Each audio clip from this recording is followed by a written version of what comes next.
헷갈려가지고 머리가 확실히 장식품인지. 자, 온 나라가 질병의 위협에 있지만 우리 청년 여러분들은 다 하나님의 보호와 인도 아래 다 건강하게 지내실 줄로 믿습니다. 건강하시죠? 자, 옆에 있는 사람들하고 이제 한번 보면서 얘기합시다. 건강합니까? 예, 건강합니다. 예, 덕분에 건강합니다. 네, 건강하십시오. 자, 그리고 우리의 트레이드마크 우리 같이 한번 외쳐보도록 하겠습니다. 자, 오른쪽에서부터, 자, 여기서부터 이렇게 자연스럽게 원을 들으면서 이럴수록 더 큰 소리로 외쳐야 돼요. 아시겠죠, 여러분? 큰 소리로 이 뱃속에서부터 우와 끌어올려가지고 큰 소리로 한번 외쳐보도록 하겠습니다. 하나, 둘, 셋. 안녕하세요. 이것까지 웃음까지 웃어주면 더 좋아요. 에코, 자연 리볼브. 네. 네, 가끔씩 이렇게 우리가 미친 것처럼 살아야, 또 미친 것처럼 이렇게 행동해야 이렇게 스트레스도 풀리고 그래요. 네. 자, 여러분 혹시 미드 좋아하세요? 미드는 미국 드라마의 준말이죠, 그죠? 일드는 일본 드라마, 그죠? 제가 뭐 굳이 얘기하지 않아도 여러분 다 아실 텐데, 미드 중에 제가 요즘에 열심히 보는 드라마가 있습니다. 얼마 전에 5시즌이 끝났어요. 워킹 데드라고 하는 미드가 있습니다. 아시는 분 계세요? 많이 보시나요? 예, 아무튼 워킹 데드라고 하는데, 중간에 제가 보다가 조금 해서 2, 3시즌은 띄어먹고 4, 5시즌을 이렇게 봤는데, 요즘에 헐리우드에서 이제 드라마를 만드는데 가장 열심히 만드는 드라마가 두 부류가 있는데, 하나는 뱀파이어 드라마고 하나는 좀비 드라마예요. 뱀파이어가 이제 뭔가 좀 새로운 인류, 진화된 인류로서의 선망을 가지는 어떤 그런 뱀파이어에 대한 그런 걸로 이렇게 만들어 간다고 한다면, 그래서 뱀파이어 드라마는 별로 보고 싶지가 않아요. 네. 근데 좀비 드라마는 어떤 거냐면, 좀비 드라마를 계속 만드는 이유냐면 그게 어떤 우리 사회의 현실에 대한 풍자처럼 보여요. 좀비들은 워킹 데드라고 그러죠. 죽은 사람들이 걷는 거예요. 좀비들은 움직이고 걷고 먹고 다 하는데 어때요? 죽어 있어요. 살아있지 않죠. 그냥 그저 본능으로 내가 뭔가 이 자기들의 뭐 배고파서 먹는지 모르겠지만 뭔가 이 목마름 때문에 그걸 해결하기 위해서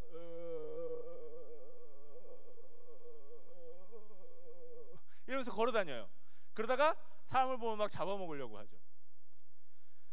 그런데 이 좀비를 보면서 어떤 생각이 드냐면, 특별히 그 워킹 데드라는 드라마를 보면서 어떤 생각이 드냐면, 우리가 그저 되게 살아있지만 산 것 같지 않게, 내가 삶을 살고 있지만 내가 살아있다라는 것을 별로 느끼지 못하고 그냥 하루하루를 너무너무 무감각하게 살아가고 있구나.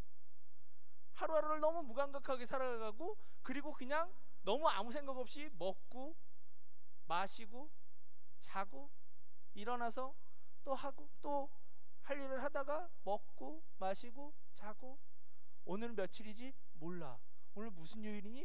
우리 그런 질문 많이 하잖아. 우리 무슨 요일이니? 몰라. 오늘 월요일 아니야? 아니야, 오늘 벌써 금요일이야. 진짜? 너무 빠르다. 이런 삶을 살잖아요. 살긴 살되 무감각한 삶. 내가 살아있는지도 잘 모르는, 나 왜 사나?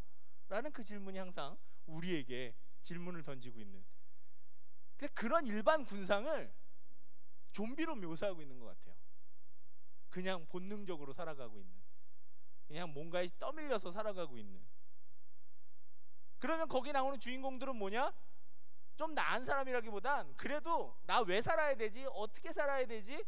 무엇이 옳은 것이지 무엇이 틀린 것이지를 고민하고 살아가는 사람들. 그런데 그 중에는 좀비보다도 못한 인간들도 있어요. 좀비가 많고 사람들이 살아있으면 서로끼리 돕고 살아야 되는데, 그러지 않고 오히려 사람들을 약탈하고 더 괴롭히고 사람들을 잡아먹는 사람들도 있더라고요. 거기 보면 그런 사람들은 또 뭐다?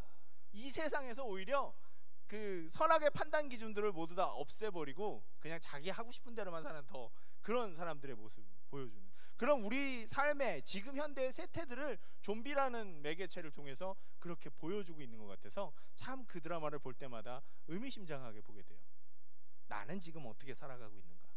나는 지금 무엇 때문에 살아가고 있는가? 그래서 오늘 제목도 그 영화, 그 드라마 제목에서 갖고 왔어요. 워킹 데드. 그렇지만 우리는 어떻게 해보자? 워킹 얼라이브. 살아있는 것처럼 진짜 살아있는 것으로 걸어보자.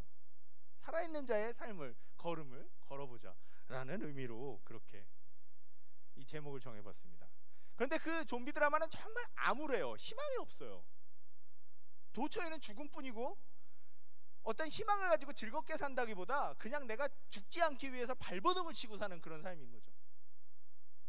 어떻게 보면 우리도 경쟁 속에서 정말 뼈 빠지게 경쟁하고 뼈 빠지게 노력하는데 그게 내가 정말 그 경쟁 속에서 행복해지는 게 아니라 경쟁에서 지면 도태되니까, 경쟁에서 지면 뒤로 물러가서 나 그냥 탈락될 것 같으니까 하루하루 불안감 속에서 나 진짜 여기서 지면 안 돼 하면서 막 몸부림치면서 살아가는 거예요. 그런 모습. 희망이 없어요. 거기는 그냥 하루 살면 되는 거예요. 그 드라마에서 희망이라는 걸 찾아볼 수 없고, 희망이라는 걸 찾아가 보면 또 거기서 희망이 무너져요. 그래서 참 답답하다. 그런데 그 드라마를 보면서도 이 현실을 많이 더 느끼게 됩니다. 답답하다. 내 삶도 답답하구나. 그런데 요즘엔 우리 삶이 그렇게 답답한데 요즘엔 좀 더 어때요?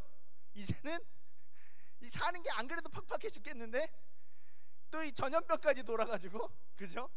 우리나라뿐만 아니라 세계 도처에 이 도처마다 다 전염병이 있습니다. 요즘에는 거기에 알맞는 신종 전염병들이 막 돌아요. 어쨌거나 우리도 요즘에 그나마 그래도 사람들 만나는 재미로 살고 이랬는데 요즘엔 뭐예요? 전염병 때문에 사람들 만나요? 아니야, 사람들 만나기도 꺼려져요. 누구 만나서 얘기하기도 힘들어요. 공공장소 그래도 타임스퀘어로도 가가지고 야 영화 보러 가자 막 이런 재미로 살았는데 이제는 그런 장소 가기도 힘들어요. 옮을까봐. 물론 요즘에 좀 나의 못생긴 얼굴을 커버하기 위해서 농담이에요. 그냥 붙자고 한 소리예요. 물론 이렇게 마스크를 쓰는 뭐 이런 일이 생기지만 이제는 정말 사람들 앞에서 다 나를 가리고 막 숨겨야 살아가야 될, 그러야 안심이 될 정도의 그런 삶을 살게 됐습니다. 더 답답한 거죠. 이 말이 좀 맞는 표현인지 모르겠습니다만 죽음의 그림자가 우리 삶에 있어요. 그게 무서운 거예요. 이 병 걸려서 나 잘못되면 어떡하지? 그런 불안감까지, 경쟁에 대한 불안감까지 우리 삶을 갉아먹고 있었는데 이제는 뭐예요? 질병에, 그게 죽음의, 내 삶의 근본적인 생명의 두려움까지 우리 삶을 막 쫄아들게 하고 있는 거죠. 드라마 같은 삶 같아요. 진짜로. 어쩌면 현실이, 그래도 드라마는 드라마잖아요. 저거 뻥이지, 저거 거짓말이지, 이런 생각으로 볼 수 있어요. 아무리 끔찍해도. 그런데 우리의 삶은 그게 아니잖아요. 제발 꿈이었으면 깼으면 좋겠다 이러는데 깨지지가 않아요. 그죠? 자고 눈 떴는데 여전히 또 그날이 계속되잖아요. 현실이 더 끔찍한지도 모르겠어요. 힘들어요. 제가 이 오늘 설교를 준비하면서 계속 봤는데 이 몇 주 제가 계속 이런 얘기를 하고 있더라고요. 우리 삶이 힘들다. 근데 힘들어요, 여러분. 진짜로. 그러니까 힘드니까 지금 여러분들 예배 드리러 와서도 힘들어 이러면서 힘들어 이렇게 되고 있잖아요. 네, 그렇다고 해서 뭐 퍼드득 놀래서 그럴 필요 없어요. 너무 피곤하면 주무셔도 돼요. 네, 여기 와서 자야지 뭐 어디 가서 자겠어요, 그죠? 그게 우리의 삶이다라는 느낌이 들어요. 그런데 성경에도 우리의 삶처럼 요즘처럼 희망이 안 보이고 답답하고 마음이 쫄아들고 힘들어 죽겠다라고 할 것 같은, 그렇게 절망적이고 더 힘든 그런 모습을 한 자리가 있었습니다. 오늘 우리가 이 에스겔 37장을 11절부터 읽었지만 원래 이 설교를 제대로 들으려고 하면 37장 전체를 다 읽는 게 좋아요. 다 읽어봐야 우리가 이렇게 느낌이 옵니다. 그래서 다 읽을 수는 없지만, 그래서 우리가 이 이야기의 배경이 되는 것이 어떤 내용인가를 좀 더 잘 알기 위해서 우리가 37장 1, 2, 3절을 한번 같이 읽어보도록 하겠습니다. 37장 1, 2, 3절 우리가 보면서 같이 한번 읽어볼게요. 시작. 여호와께서 권능으로 내게 임재하시고 그의 영으로 나를 데리고 가서 골짜기 가운데 두셨는데 거기 뼈가 가득하더라. 나를 그 뼈 사방으로 지나가게 하시기로 본즉 그 골짜기 지면에 뼈가 심이 많고 아주 말랐더라. 그가 내게 이르시되 인자야 이 뼈들이 능히 살 수 있겠느냐 하시기로 내가 대답하되 주 여호와여 주께서 아시나이다. 아멘. 하나님의 에스겔 선지자를 어딘가로 데려가셨어요. 어딘가로 데려가셨는데 그 곳은 정말 끔찍한 곳이었어요. 여기 그냥 뼈라고 하지만 이 뼈는 동물 뼈가 아니라 무슨 뼈예요? 사람 뼈예요. 해골이요, 해골. 그 해골이 그냥 있는 데가 아니라 해골이 가득하다 그랬어요. 죽은 사람들이 그만큼 많다는 얘기예요.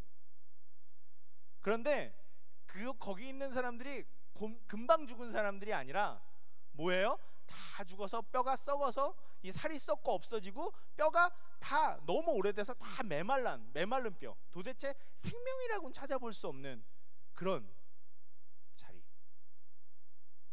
정말 끔찍한 곳. 그런 곳으로 하나님이 에스겔을 데려가셨습니다. 그리고 그 거리 사이를 거닐게 하세요. 그 죽음의 냄새를, 그 절망적인 곳의 그 분위기를 에스겔로 하여금 느끼게 하십니다. 그래놓고 하나님이 이렇게 질문을 하세요. 인자야, 에스겔을 부르시면서 이 뼈들이 능히 살겠느냐? 이 지독히 말라빠지고 죽어있는 이 뼈들이 다시 살 수 있겠냐라고 얘기하십니다. 하나님이 에스겔한테. 근데 에스겔이 좀 당황스럽잖아요. 그죠? 이거 어떻게 되겠다고 얘기하기도 그렇고 안 되겠다고 얘기하기도 그런 거예요. 자기 마음속에는 분명히 뭐예요? 얘네들이 다시 살아나요? 말도 안 되죠. 이런 생각이 들지만 하나님이 물으니까 또 하나님이니까 될 것 같기도 하고 당황스러우니까 이 사람이 아주 현명하게 대답합니다. 뭐라고요? 주께서 아시나이다. 저는 모르겠습니다. 주께서 아시나이다. 그런데 하나님이 에스겔한테 보여주세요. 뼈들아 살아나라 라고 이 뒤에 얘기를 하시니까 뼈들이 막 붙고 조립이 돼서 그 위에 근육들이 생기고 그래서 싱싱한 사람으로 되살아납니다. 그런 모습들을 얘기합니다. 그런데 중요한 것은 하나님께서 이 뼈들을 에스겔에게 보여주신 이유는 바로 우리가 읽었던 11절에 그 이유가 있습니다. 우리가 11절 다시 한번 읽어볼까요? 11절 읽어보겠습니다. 시작. 또 내게 이르시되 인자야 이 뼈들은 이스라엘 온 족속이라. 그들이 이르기를 우리의 뼈들이 말랐고 우리의 소망이 없어졌으니 우리는 다 멸절되었다 하느니라. 아멘. 하나님이 이 뼈를 보여주신 이유는 이스라엘 백성들이 바로 이 뼈들처럼 자기 자신들을 생각하고 있다는 거예요. 이 뼈들은 이스라엘 온 족속이라. 그들이 이르기를 우리의 뼈들이 다 말랐고 우리의 생명의 근원들은 다 말랐고 우리는 살기가 너무 어렵고 곧 죽을 것 같고 우리에게는 이 힘든 와중에도 우리에게는 소망이 없다. 우리는 이제 다 죽은 것 같다. 우리는 이제 다 죽는 일만 남았다. 이렇게 이스라엘 사람들이 얘기하고 있다는 거예요. 그런 이유는 뭐냐면 이스라엘이 망했죠. 바벨론의 침공에 의해서 이스라엘이 망했고 자기들이 누리고 있던 삶의 모든 처전들이 다 망가져 버렸어요. 가지고 있던 재산 그리고 자기가 꿈꾸던 미래까지 몽땅 다 없어졌습니다. 그리고 그 사람들은 지금 어떻게 됐어요? 바벨론으로 포로로 끌려와서 극히 소수의 사람들만 제외하고는 다 뭘로 살아요? 노예로 살아요. 종의 삶을 산다고. 자유인이었다가 내가 원하는 대로 살 수 있는 모든 자유를 빼앗겼어요. 언제 내가 돌아갈 수 있을지, 이게 언제 해방될 수 있을지 아무도 모릅니다. 그러니 그 사람들이 자기 자신을 마른 뼈와 같다, 이 골짜기에 편만한 마른 뼈와 같다라고 얘기를 합니다. 저는 이 고백이 예사롭게 들리질 않아요. 여러분, 오늘 우리가 아까 처음에도 서두에 대해 얘기했다시피 오늘 우리가 우리의 삶을 한번 되돌아봅시다. 아주 냉정하게 두리뭉실하게 말고. 신앙생활을 우리가 하고 있다고 하지만 이 신앙생활이 여러분 나의 삶에 얼마나 큰 영향을 미치고 있습니까? 이 신앙생활이 내가 살아가는데, 내가 이 힘든 생활을 살아가는데 얼마만큼 나를 북돋우고 힘을 주고 소망을 주고 생명을 주는, 살아갈 의지를 주는 그런 영향력을 주고 있는 거죠. 이 신앙생활을 해도 나는 그냥 그 신앙생활에 나에게 아무런 영향력을 미치지 못하고 내 삶은 하고 싶은 것도 없고 소망도 없고 바라는 것도 없고 어쩌면 하고 싶은 일도 없고 어쩌면은 그저 숨은 쉬지만 죽은 것 같은 그런 그냥 절망적인, 나 왜 사니? 라고 하면서 살고 있는 것은 아닌지, 죽었지만 살아있는 것처럼 그냥 하고 걸어다니면서 배고프면 먹어야 하는 그런 좀비 같은, 신앙의 좀비 같은 삶을 나는 살고 있지 않은지. 제가 너무 심하게 여러분들을 몰아붙이고 있나요? 그건 아닌데 제가 여러분들을 너무 심하게 몰아붙이고 있지는 않나요? 제가 말씀드렸습니다. 나를 냉정하게 보자.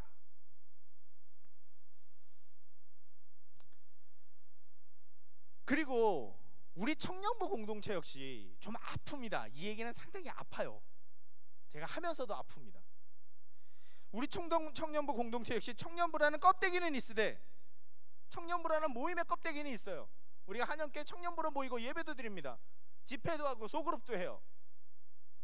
그렇지만 소그룹 모임도 우리가 모여서 하나님의 말씀을 정말 진실하게 배우고 간절하게 배우는 그런 모습보다는 그냥 모여서 잠시 모였다가 그냥 잠시 얘기하고 어떻게 살았다 얘기하고 그냥 형식적으로 모였다가 형식적으로 흩어지는 그런 소모임은 아닌지, 예배도 우리가 정말 하나님을 소망하며 우리가 아까 그렇게 기도했던 것처럼 하나님의 나라가 이 자리에 있고 내가 하나님의 나라를 위해서 일하겠고, 하나님 정말 내 삶에 함께 하셔서 나를 도와주십시오, 나를 만나주십시오, 내 삶에 힘내주십시오 라는 그 간절한 마음으로 하나님을 바라고 찾기보다는 그저 그냥 예배 왔다,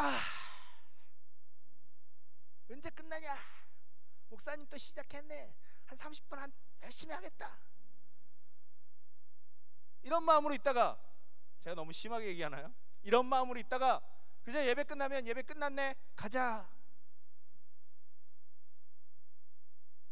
그런 마음으로, 그렇게 하나님께 대한 사랑과 열정, 다른 사람들을 돌아보는 그런 마음, 그런 것도 없이 그냥 내 삶에 내 힘듦에만 찌들어가지고 껍데기만 가지고 있는, 전혀 다른 것에는 상관없는 껍데기만 가지고 있는 그런 모습이 그런 우리 청년부 공동체의 모습은 아닌지, 좀비처럼 에스겔이 보여준, 하나님이 에스겔에게 보여준 이 마른 뼈 같은 그런 모습이 우리의 삶은 아닌지, 나는 지금 그 속에서 여전히 허우적대며 힘이 없어, 아무것도 안 돼, 난 왜 이렇게 힘들지?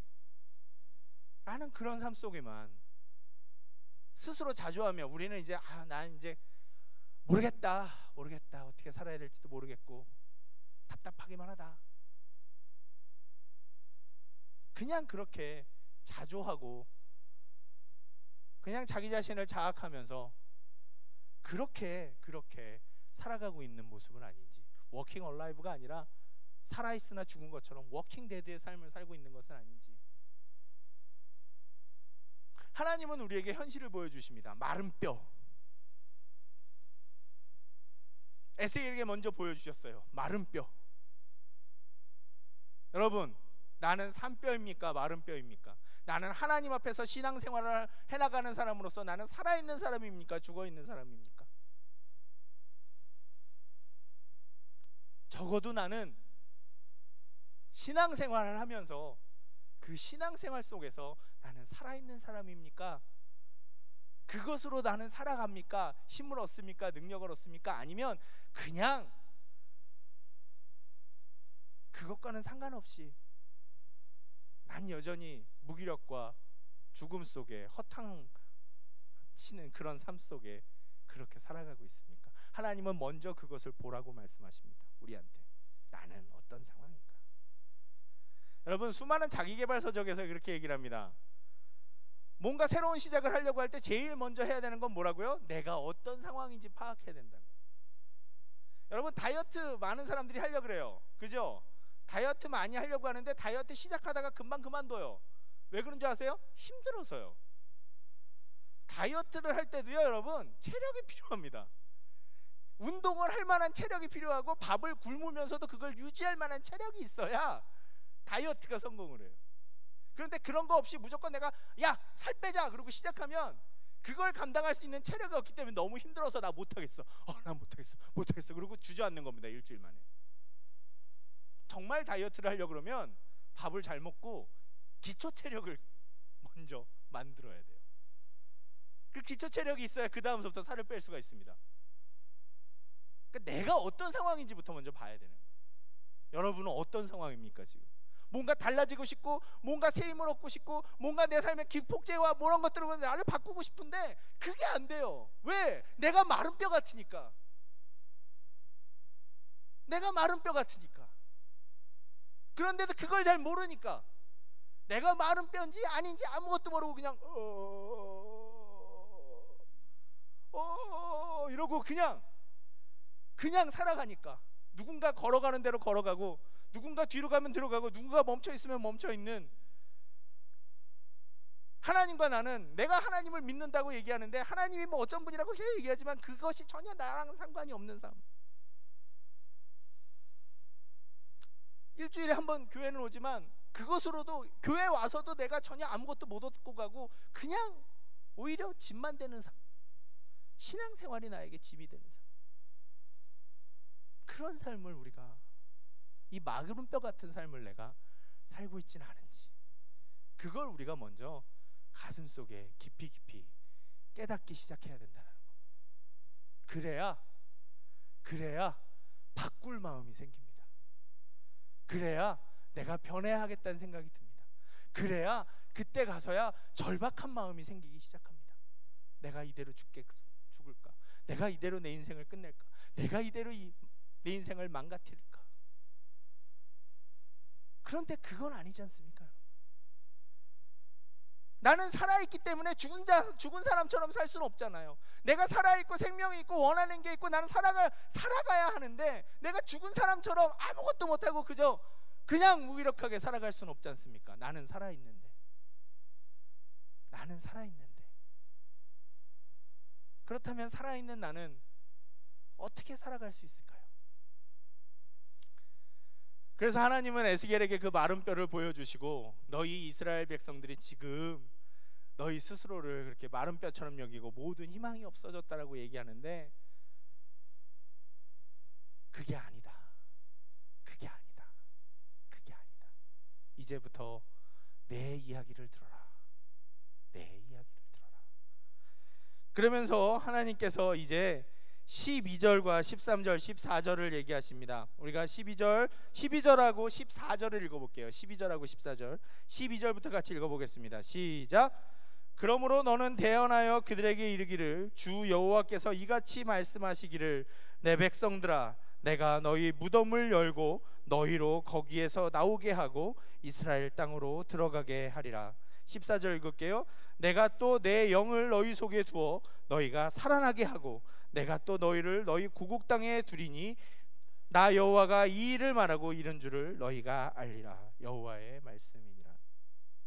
그래요. 우리의 현실은 나는 마른 뼈 같을 수 있습니다. 우리의 현실은 마른 뼈 같을 수 있어요. 절망적이고 나는 아무것도 못하겠다.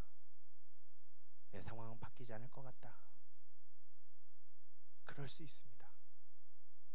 그런데 하나님이 말씀하세요. 내가 너희의 무덤 문을 열고 너희로 거기서 나오게 해서 내가 이스라엘 땅으로 너희들을 돌아가게 하겠다. 실제로 그 사람들은 무덤 속에 있었을지도 모릅니다. 그런데 하나님이 무덤 문을 열겠다고 말씀을 하세요. 그리고 너희들을 다시 돌이켜서 너희들이 원하는 그 언젠가 이스라엘 땅으로 내가 돌아가게 만들겠다. 그러면서 하나님이 뭐라고 말씀하시냐면 14절에 내가 내 영을 너희에게 두어 너희를 살아나게 하고 라고 말씀하십니다. 살아나게 하고. 저는 항상 하나님의 이런 면이 너무 좋습니다. 죽은 자를 살리시는 하나님, 가장 절망적인 상황에서, 가장 우리의 인생의 절망적인 상황에서 나의 힘이, 모든 것이, 내 소망도 끊어지고 내가 할 수 있는 것도 다 끊어졌고 나는 더 이상 어떻게 해야 될지 모르겠다라고 하는 순간에 내 인생을 훅 찍고 들어오셔서 내가 있다. 내가 네 힘이고 내가 너를 돕고 내가 너를 지키고 내가 너를 인도하겠다. 내가 너를 다시 되살아나게 하겠다 라고 하시는, 항상 절망에 빠진 사람들에게 그렇게 말씀하시는 그 하나님이 저는 너무 좋습니다. 여러분, 우리가 정말 아무것도 할 게 없으면, 아무것도 방법이 없으면 하늘에다 대고 얘기하기 시작해요. 정말 아무 방법이 없으면, 안 믿는 사람들도 그럽니다. 정말 아무 방법이 없으면 그때 가서 제발 하늘에 누가 있거든 우리 좀 도와주십시오, 이렇게 얘기해요. 어떻게 보면 그렇습니다. 우리가 하는 마지막 행위, 우리가 해볼 수 있는 건 모든 걸 다 해보고 하는 마지막 행위는 기도인가 봐요. 마지막 행위가 기도가 되나 봐요. 그래요. 그런데 그럴 수 있습니다. 우리가 그 절망적인 상황에서 하나님의 이름을 부르기 시작할 때, 하나님 계시면 제발 저 좀 도와주십시오. 제가 아무데도 도움을 청할 데가 없습니다. 제발 저 좀 도와주십시오. 근데 하나님이 꼭 그럴 때, 정말 내가 하나님을 간절히 부르기 시작할 때, 그럴 때 하나님이 우리에게 말씀하시기 시작하더라고요. 그 방법은 하나님께서 우리 안에 하나님의 영을 두셔서 그것으로 우리가 하나님 때문에 살아나게 하신다는 거죠.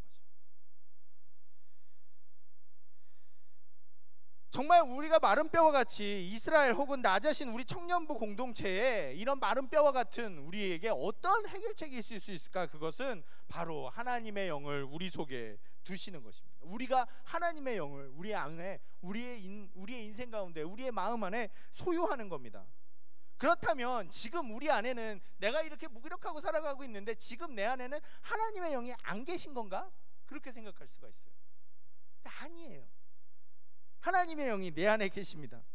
고린도전서 12장 3절에 그 유명한 말씀이 있어요. 예수님을 나의 주로 고백하고 예수를 저주할 자라고 하지 않는 사람들에게는 이미 그 안에 누가 계신다? 성령님이 계신다. 하나님의 영이 이미 내 안에 계신다. 여러분처럼 예수님 믿고 예배드리러 오는 사람들 마음속에는 누가 계신다? 성령님이 계신다. 따라합시다. 내 마음속에는,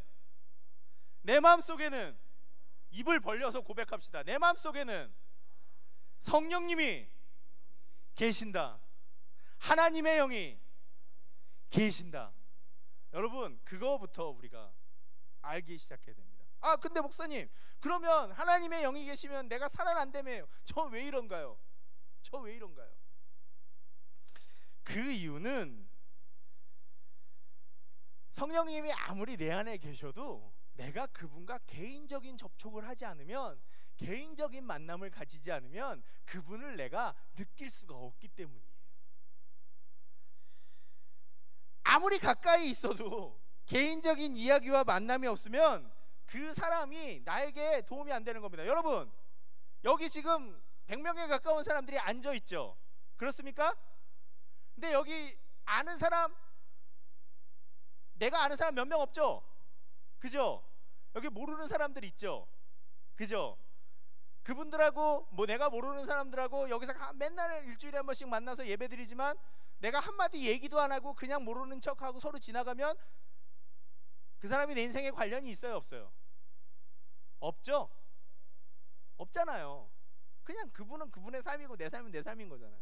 적어도 여기서 함께 예배를 드리면, 함께 예배 드린다고 안녕하세요, 아이고 잘 지냈어요, 아니면 잘 지냈니, 아유 반가워, 일주일 만에 보니까 너무 즐겁다라고 얘기하고 뭔가를 나누는 관계가 있어야 그 사람이 내 인생으로 들어오는 거 아니겠습니까? 여러분, 그렇습니까? 또 여기서 같이 우리가 보지 못해도 아주 멀리 떨어져 있어도 우리가 페이스북으로 아니면은 보이스톡으로 맨날, 아니면은 트위터로, 여러 가지 카카오톡으로 우리가 메시지 맨날 주고받고 전화하고 이러면 그 사람이 내 삶에 영향력을 미쳐요, 안 미쳐요? 미치죠? 그래요, 안 그래요? 아무리 멀리 떨어져 있어도 그 사람이 내 마음에 힘이 됩니다. 아무리 가까워도 그 사람과 내가 개인적인 교류가 없으면 그 사람은 내 인생이 쫑이고 그냥 같이 공간에 있을 뿐이고,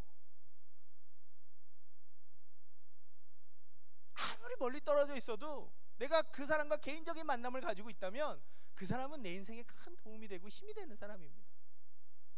하나님의 영이 내 안에 있어도, 하나님의 영이 내 안에 함께 하셔도, 여러분, 하나님의 영이 내 안에 함께 하셔도 내가 그분과 개인적인 만남의 시간을 가지지 못하고 있다면, 그분과 접촉하는 일이 없다면 아무리 내 안에 계셔도 없는 거나 마찬가지입니다. 그러면 성령님이 좀 억지로 이렇게 하실 수 있어요. 우리의 성령님 너무 친절하신 분이라서 절대로 우리에게 뭔가를 강제로 강요하시는 분이 아니에요. 왜? 우리는 어떤 강제로 강요하면 반대로 더 하기 싫어하거든요. 억압으로 느끼거든요. 그래서 성령님은 너무나도 착하신 분으로 허구한 날 기다리십니다. 똑똑똑 똑똑똑, 오늘은 좀 나 좀 만나줄래? 똑똑똑, 볼지어다 내가 문 앞에 서서 두드리노니. 똑똑똑. 안 들려 나는. 그렇게 우리가 하나님과 그 성령님과, 내 안에 계신 성령님과 우리가 개인적인 접촉과 그 시간들을 가지지 못하면, 아무리 성령님이 내 삶을 살려주고 나를 살려주고 이 죽음의 절망적인 상황에서도 새 힘을 가지고 무덤을 열고 나아가서 새로운 삶을 살게 만드는, 살아나게 만드는 그 삶을 살게 해주고 싶어도 그게 안 되는 겁니다. 우리가 하나님과의 만남의 시간을 만들어야 돼요. 우리의 삶 속에서 내 안에 계신 성령님과 만나는 시간들을 가져야 됩니다. 그 성령님을 만나야 내 안에 계신 성령님과 대화를 나누고 관계를 맺고, 그리고 그 주시는 은혜들을 같이 느끼고, 그래야 우리가 되살아나기 시작하는 겁니다. 우리가 이 죽은 사람들의 걸음 속에서 워킹 데드의 삶에서 워킹 얼라이브의 삶으로 바뀌어질 수 있게 되는 거죠. 목사님 그거 봐요, 결론이 식상하잖아요. 하나님을 만나라. 결론이 식상하잖아요. 성령님을 만나라. 그 얘기는 나도 하겠네. 어떻게 성령님을 만나냐고요. 그게 어려우니까 못 만나는 거잖아요. 그렇죠, 여러분? 어떻게 하면 그러면 내 안에 계신 성령님하고 내가 대화를 나누고 함께 누리며 기쁜 삶을 살 수 있겠어요? 여러분, 방법은 항상 간단합니다. 만남이라는 건요, 여러분, 세 가지가 필요해요. 시간, 그죠? 장소, 그죠? 그 다음에 마음. 우리가 약속 장소, 누군가 만나려면 뭐 해요? 약속 잡죠? 그렇습니까? 약속 잡잖아요. 약속할 때 언제 만날까 하죠. 그죠? 어디서 만날까 하죠. 그래서 만나서 우리가 뭘 나눠요? 우리의 마음을 나누죠. 아무리 시간 약속 잡았어도 마음이 콩밭에 있으면 그게 만남이에요, 아니에요? 아니에요. 나 먼저 갈게. 1시간 동안 딴 데 가 있다가 그냥 이 사람이 이 앞에 있었는지 없었는지 모르고 그냥 가는 거죠. 이 세 가지가 있어야 돼요. 여러분, 하나님과 만나기 위해서 시간을 정하십시오. 요즘에 시간이 금쪽 같죠? 돈보다도 귀한 게 시간이죠. 너무 바쁘죠? 제가 지난번에도 말씀드렸다시피 신앙생활은 밥 먹는 겁니다. 여러분들이 어쩌면 삶이 힘들고 신앙생활이 무기력한 게 여러분들이 밥을 제대로 안 먹어서 그런 거예요. 바빠서 밥 안 먹고 삶에서 나 바빠서 밥도 걸렀어. 그러고 밥 계속 걸르고 살면 어떻게 돼요? 병 걸려요. 건강이 망가져요. 그래서 하고 싶은 일 있어도 못해요. 바빠서 밥 걸르다 보면. 그래서 아무리 바빠도 뭐예요? 때 되면 끼니는 찾아 먹고 살아야 되는 거예요. 꼭. 신앙생활도 마찬가지입니다. 밥 먹는 것처럼 해야 돼요.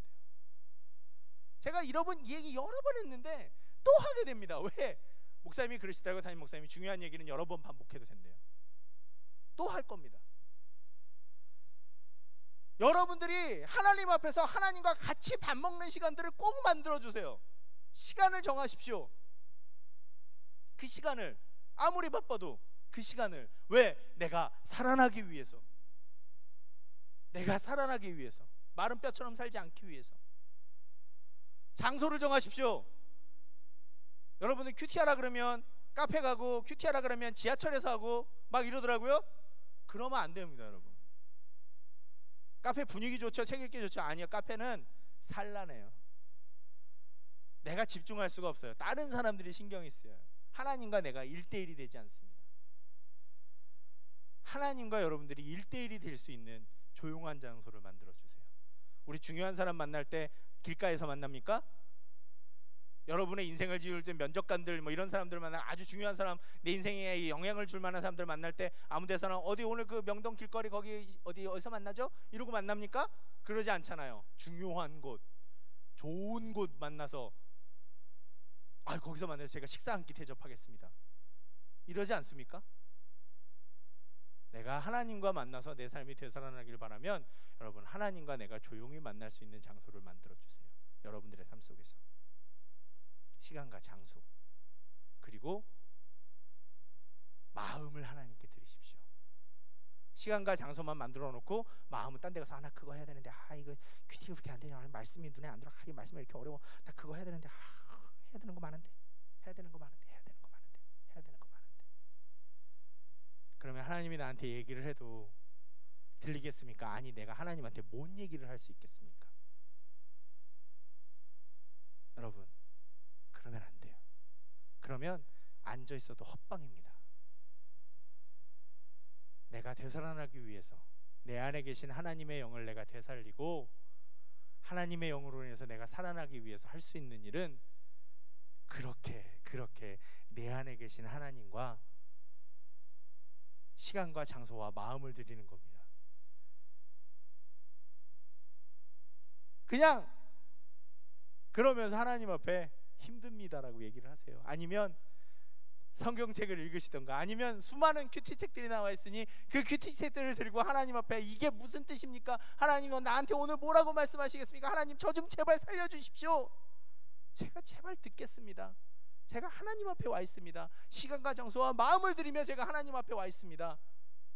내 안에 계신 성령님, 저한테 말씀해 주시고 제 얘기를 들어주시고 저에게 힘을 주시고 위로와 기쁨을 주십시오.